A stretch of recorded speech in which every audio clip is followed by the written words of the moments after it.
મહેસાણા શહેરમાં ચોમાસું શરૂ થતાં જ નગરપાલિકાના પ્રી મોન્સૂન કામગીરીના પોકળ દાવાઓની પોલ ખુલી ગઈ છે.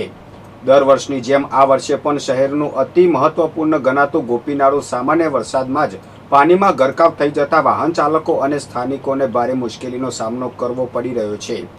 લાખો રૂપિયાના ખર્ચે વિવિધ વ્યવસ્થાઓ અને તંત્રના મોટા દાવાઓ છતાં પણ ગોપીનાળામાં પાણી ભરાવાની વર્ષો જૂની સમસ્યાનો કોઈ કાયમી ઉકેલ આવ્યો નથી.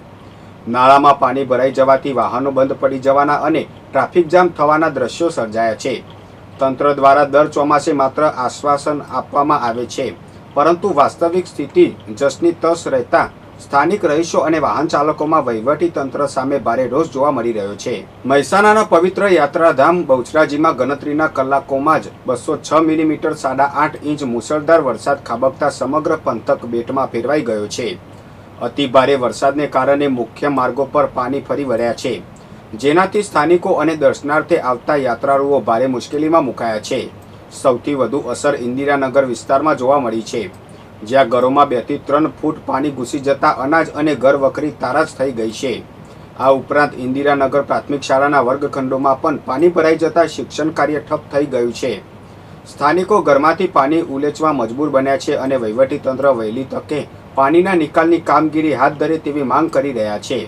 પાટણ જિલ્લામાં સવારના 6 થી 10 વાગ્યા દરમિયાન સાર્વત્રિક વરસાદ નોંધાયો હતો, જે દરમિયાન પાટણ શહેરમાં વહેલી સવારથી શરૂ થયેલા ધીમી ધારના વરસાદને કારણે શહેરનું મહત્વપૂર્ણ રેલવે ગરનાળું બેટમાં ફેરવાઈ ગયું હતું. ગરનાળામાં ઢીંચણસમાં પાણી ભરાઈ જતા માર્ગ પરથી પસાર થતા વાહન ચાલકો અને સ્થાનિકોને ભારે હાલાકીનો સામનો કરવો પડ્યો હતો, જ્યારે કેટલાક વાહનો પાણીમાં ફસાઈ ગયા હતા.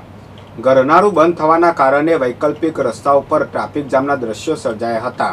દર વર્ષે ઉદ્ભવતી આ સમસ્યાનો કાયમી ઉકેલ ન આવતા સ્થાનિકોમાં ભારે રોષ જોવા મળ્યો છે. સામાન્ય વરસાદમાં જ ગરનાળું ગરકાવ થતાં પાલિકા વહીવટીતંત્રની પ્રી મોન્સૂન કામગીરી માત્ર કાગળ પર જ રહી હોવાના આક્ષેપો સાથે તેમની કામગીરી સામે ગંભીર સવાલો ઊભા થયા છે. મહેસાણા જિલ્લામાં વધતા જતા દારૂ, જુગાર અને ડ્રગ્સ જેવા અસામાજિક દૂષણો સામે કોંગ્રેસે વહીવટીતંત્ર અને પોલીસ પ્રશાસન સામે આક્રમક મોરચો ખોલ્યો છે. કોંગ્રેસના પ્રતિનિધિ મંડળે જિલ્લા કલેક્ટર અને જિલ્લા પોલીસ અધિક્ષકને આવેદનપત્ર પાઠવી આ ગેરકાયદે પ્રવૃત્તિઓ પર તાત્કાલિક કડક કાર્યવાહી કરવાની માંગ કરી છે. કોંગ્રેસ નેતાઓએ સ્પષ્ટ ચેતવણી આપી છે કે જો આગામી 10 દિવસની અંદર આ અસામાજિક પ્રવૃત્તિઓ પર લગામ લગાવવામાં નહીં આવે તો કોંગ્રેસ દ્વારા જાતે જનતા રેડ કરવામાં આવશે. આ ઉપરાંત આવેદનપત્રમાં ખેડૂતોની જમીન સંબંધિત પડતર પ્રશ્નો અને વિવિધ સમસ્યાઓ અંગે પણ યોગ્ય નિરાકરણ લાવવા તંત્ર સમક્ષ મજબૂત રજૂઆત કરવામાં આવી છે.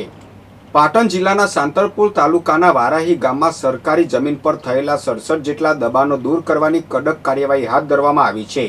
રાધનપુર પ્રાંત અધિકારીના આદેશ બાદ વહીવટીતંત્ર દ્વારા હાઈવેથી મુખ્ય બજાર સુધીના કાચા પાકા દબાણો હટાવવા માટે ડોઝર ફેરવી દેવાયા છે. અગાઉ દબાણકર્તાઓને નોટિસ અને આખરી સૂચનાઓ આપવા છતાં દબાણો દૂર ન કરાતા આ આકરું પગલું ભરવામાં આવ્યું છે. કાર્યવાહી દરમિયાન કોઈ અનિચ્છનીય બનાવ ન બને તે માટે સ્થળ પર ચુસ્ત પોલીસ બંદોબસ્ત ખડકી દેવાયો છે. સરકારી જમીનને દબાણ મુક્ત કરવા માટે હાથ ધરાયેલી આ કામગીરીથી સમગ્ર વિસ્તારમાં ભારે ચર્ચા જાગી છે અને લોકોના ટોળે એકઠા થઈ ગયા હતા. તંત્ર દ્વારા હાલ સમગ્ર પરિસ્થિતિ પર સતત નજર રાખવામાં આવી રહી છે.